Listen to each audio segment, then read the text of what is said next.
नमस्कार मंडळी, स्वागत आहे तुमचं आणखी एका नवीन ब्लॉगमध्ये. ब्लॉग डायरीज गिरी आपल्या यूट्यूब चॅनलमध्ये तुम्हा सर्वांचं खूप खूप खूप खूप मनापासून स्वागत करते. तर आज सकाळ व्यवस्थित लवकरच उठले होते आणि सगळं प्लॅनिंग करून ठेवलं होतं. पण काही दिवस असं असतात की आपण जितकं प्लॅन करून ठेवतो त्याच्या विरोधातच कधी कधी तर जातात. आणि आज सकाळी भलतंच असं काहीतरी झालं. सकाळी लवकरच उठले होते आणि आता श्रावण चालू झाल्यापासून हा एकच म्हणजे रुटीन होता की सकाळी लवकर उठून आंघोळ करून आधी देवपूजा करायचं आणि मग बाकीचं सगळं काम आवरून घ्यायचं. पण आज सकाळी उठले, ब्रश केले आणि त्याच्यानंतर गीझर ऑन केले आणि फट्ट करून असा जोरात आवाज आला. काय झालं काहीच कळलंच नाही आणि त्या गीझरच्या नादात व्यवस्थित 1.5 तास कसे गेले समजलंच नाही आणि माझं सगळं जे काही शेड्यूल होतं ते पूर्ण बिघडलं. आणि सकाळी खूपच वेळ झाला. त्याच्यामुळे मी काय केले की आधी स्वयंपाक केले, मिस्टर ऑफिसला गेले आणि गार्गीला शाळेला पाठवल्यानंतरच माझे जे रेग्युलर काम असतात ते मी आवरायला घेतले. स्वयंपाक झाल्या आधी मी मंदिराची देवपूजा करून घेतली. आणि काल नागपंचमी असल्यामुळे म्हणजे सोमवारी नागपंचमी होतं, त्याची व्यवस्थित पूजा वगैरे करून आवरून घेतलं होतं. त्याआधी पूजा उतरवून घेतले आणि त्याच्यानंतर जे बाकीचं पेंडिंग काम होतं म्हणजे स्वयंपाकघर वगैरे पूर्ण स्वच्छ करायचं होतं. जे काही भांड्या रिकामे होत असतात सकाळी तर ते आधी पूर्ण रिकामं करून घेते आणि पूर्ण गॅस कट्टा जे आहे ते व्यवस्थित स्वच्छ करून घेते. त्याच्यामुळे काय होतं की रात्री स्वयंपाक करताना किंवा रात्रीचा जो रुटीन असतो त्याला म्हणजे थोडंफार तरी जास्त मेहनत घेता येत नाही, म्हणजे लगेच क्विक होऊन जातं. त्यामुळे मी शक्यतो सकाळी स्वयंपाक आवरल्यानंतरही गॅस स्टोव पूर्ण स्वच्छ पुसून घेते आणि रात्री पूर्ण धुवूनच घेते. तर भांडी वगैरे सगळे धुवून घेतले, किचन पण पूर्ण स्वच्छ आवरून घेतले. आणि आता पाऊस थोडाफार कमीच झालेला आहे. पण कधी चुकून पाऊस आला की म्हणजे गॅलरीत जे आहे बाल्कनीत पाऊस कितीही थोडा असू दे किंवा मोठा असू दे तो पाणी आतच येते. ज्यामुळे जे कपडे वगैरे होते ते जे कालचे धुतलेले कपडे ते पूर्ण आत घातले होते आणि आत जे कपडे होते ते काढून व्यवस्थित केले. त्यातून लक्षात आलं की आज अंथरूण पण काढलं नव्हतं. आता पावसाळा वातावरण असलं तरीही डास खूप आहेत घरात. संध्याकाळी धूप वगैरे घालतेच पण कुठून परत इतके वाढत आहेत कळतच नाही. त्यामुळे आम्ही जास्त करून आता नेट वापरतो, कारण गार्गीच्या सेफ्टीसाठी खूप म्हणजे ती कधी अंथरूण घेते अंगावर, कधी नाही घेत. तिच्यासाठी मी पूर्ण म्हणजे नेट लावूनच घेते. ती अंथरूण नाही घेतलं तरी पण ती निवांत झोपू शकते.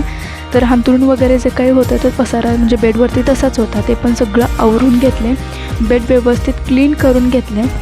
आणि त्याच्यानंतर आता म्हणजे पाऊस असेल तर मी खिडकी अजिबात ओपन करत नाही, कारण पाणी सगळं बेडवरच येतं. पण ज्यावेळी पाऊस नसेल त्यावेळी मी म्हणजे जी साईड एकच बेडरूममध्ये खिडकी आहे ती व्यवस्थित ओपन करून ठेवते. त्यामुळे ना वारा पण खूप छान येतो आणि रूममध्ये थोडं व्हेंटिलेटर म्हणजे जास्त वारा खेळत असल्यामुळे पूर्ण फ्रेश वाटतं. त्यामुळे मी पाऊस नसला ना तर मी हमखास खिडकी ओपन करूनच ठेवते. त्यानंतर जे काही कपड्याचा ढिगारा होता ते मी सोप्यावरच ठेवलं होतं. तर म्हटलं की त्याच्या आधी व्यवस्थित म्हणजे कचरा काढून घेऊया. जे काही चटई वगैरे होते ते हॉलमधून व्यवस्थित काढून घेतले, सोफा वगैरे व्यवस्थित क्लीन करून घेतले आणि आधी व्यवस्थित झाडू मारून घेतला. फरची पुसायचं होतं पण आज म्हणजे खूपच उशीर झाला होता आणि आता हे सगळं काम आवरूपर्यंत वेळ कसा गेला समजलंच नाही. आणि हे सगळे काम आवरूपर्यंत 2 वाजले होते आणि दुपारचं जेवण वगैरे आवरून घेतले. तितक्यात म्हणजे 3:30 पावणे 4 वाजता गार्गी येतेच. तर त्याच्या आधी हे जितकं काही काम होतं ते पूर्ण आवरून घेतले. लोटून वगैरे घेतल्यावर चटई वगैरे हांतरून घेतली आणि जे काही कपड्याचा ढिगारा मी सोफ्यावर टाकला होता तो खाली घेतला. जे रेग्युलरचे कपडे आहेत आणि जे काही इस्त्रीचे कपडे आहेत ते सेपरेट करून घेतले. आणि आता एक जरी शर्ट इस्त्री करायचं असेल तर मी इमिडिएट इस्त्री करूनच ठेवते. जास्त कपडे इस्त्रीला म्हणजे स्टोर करून मग मी इस्त्री करत नाही, त्यामुळे ना वेळ खूप जातो. त्यामुळे मी सध्या काय करते की आज किती कपडे इस्त्री करायचे आहेत पटकन क्विक इस्त्री करून ठेवते. त्यामुळे काम पण झटपट होते आणि जो म्हणजे कामाचा ताण येतो, अरे बापरे आज एवढे कपडे इस्त्री करायचे आहे, ते ताण पण खूप प्रमाणात कमी होतो. काल इतकं पूर्ण पाऊस वगैरे नव्हता, म्हणजे कडक ऊन पडलं होतं. त्याच्यामुळे मी काय केले की गार्गीचे जे छोटे छोटे अंथरुणं वगैरे होते ते व्यवस्थित धुवून घातले होते, त्यामुळे ते पटकन वाळतील. पण संध्याकाळी पाऊसच चालू झाला.